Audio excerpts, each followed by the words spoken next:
Mojang has officially announced all 3 mobs that we get to vote for at Minecraft Live 2022. In today's video, I'll be telling you absolutely everything that we know about these mobs so far, what we can expect, and all the extra information that you need so that you're fully informed and can vote for the mob that you want at Minecraft Live. There are 3 mobs to choose from: the Sniffer, the Rascal, and the Tuff Golem. Each one of these mobs has unique mechanics, behaviors, and a new look to the game that we haven't previously experienced.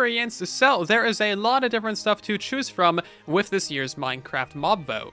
It's very important that we curve our expectations and don't assume anything. If Mojang did not explicitly say it in these mob trailers, it is not happening. So don't assume that the Rascal is going to be coming with a backpack, that the Tuff Golem will be usable in battle, or that you can ride the Sniffer. These are all assumptions and rumors, and if Tiny Yins and Tiny Agnes did not say it, it's not happening. We have 3 different mobs to vote for at Minecon Live 2022. The third one was just announced today, and that is the Tuff Golem. We really don't know much about this mob, besides the fact that it's a statue-like mob that can hold an item, freeze in place, and randomly move around your base or other areas. That's really about it. It's basically a cute living armor stand that might not be where you left it when you come back, and it also kind of acts as an item frame as well. It's kind of an underwhelming mob,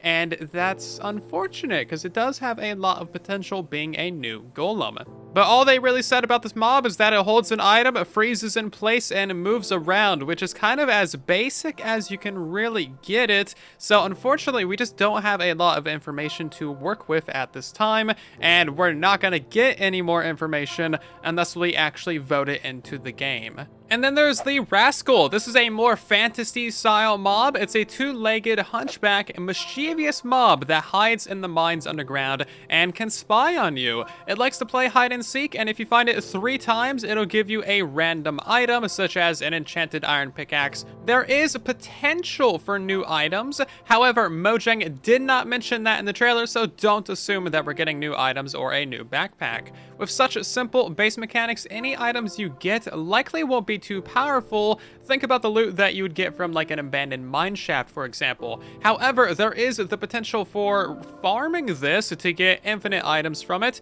because, well, it's a mob, it has pretty basic mechanics. I think we can figure out a farm for it, assuming that it doesn't run out of stock or despawn or something like that. It does look like a pretty cool mob, and Minecraft is missing out on underground only mobs. I think it could add a lot to the atmosphere. It could be a really fun thing to find underground, especially if you don't really know that it exists. And finally, there is the Sniffer. This is a 6-legged turtle-like mob that can grow to be huge, apparently size of the player, telling by the trailer. You can find its ancient eggs underwater and in the underwater ruins and help revive this so-called extinct species. They likely do not spawn naturally, having to be hatched by the player or bred, and they can sniff the ground and find ancient seeds for you. This mob has the most potential for new features, new mechanics, and new gameplay experiences, and it's also a mob that you actually have to seek out and find and go through a process to get, because you have to go to the underwater ruins,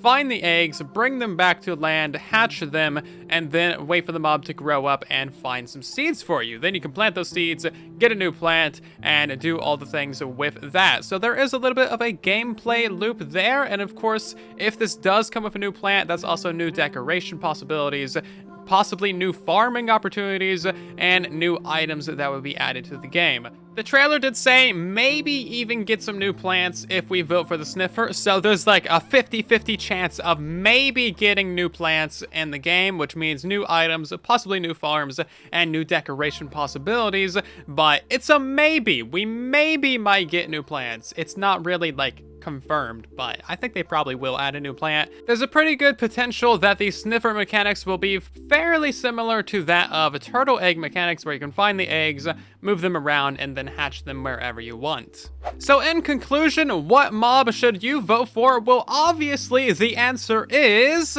whatever mob you like. The whole point of a mob vote is to vote for the mob that you enjoy, and there are 3 different ways of voting. You can go to Minecraft.net and sign into your Microsoft account and vote there. You can sign into your Microsoft account in the Java Edition launcher and vote there, or you can join the new voting server on Bedrock Edition and sign into your account there. You can change your vote as many times as you like, and whatever your most recent vote is, that is going to be the one that is actually cast. We will not know the results of this mob vote until October 15th at noon Eastern Time, and voting begins on October 14th at noon Eastern Time. So we have a 24-hour voting window to choose which mob will be added to Minecraft. If you think I missed something about these new mobs, let me know in the comment section down below, and if you enjoyed today's video, then drop a like as it helps out the video and the channel a ton. If you're new here, then consider subscribing, and thank you so much for watching. I'll see you guys down in the comments and in the next one, and then there was silence.